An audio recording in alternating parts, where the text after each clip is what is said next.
In this video, I'm gonna be walking through how to add bots on your Discord server from a mobile.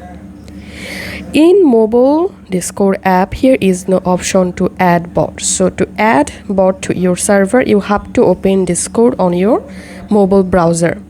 So go ahead and open a browser and first of all open Discord and sign into your Discord account. Now open a new tab and search for top.gg and you will directly jump into this website. In this website, you will find millions of Discord bots.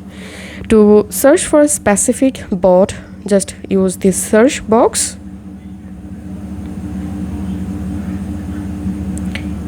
Type the bot name and here you will find the bot. Just tap on the bot that you want to add and now just tap on invite.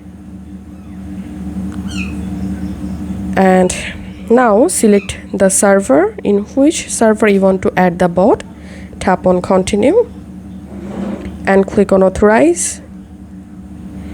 Ensure that you are a human and that's it. As you can see, the bot has been successfully added to my Discord server. So that's how you can easily add bots to your server with mobile. If this video helped you out, please leave a like and leave a comment down below. Thank you for watching.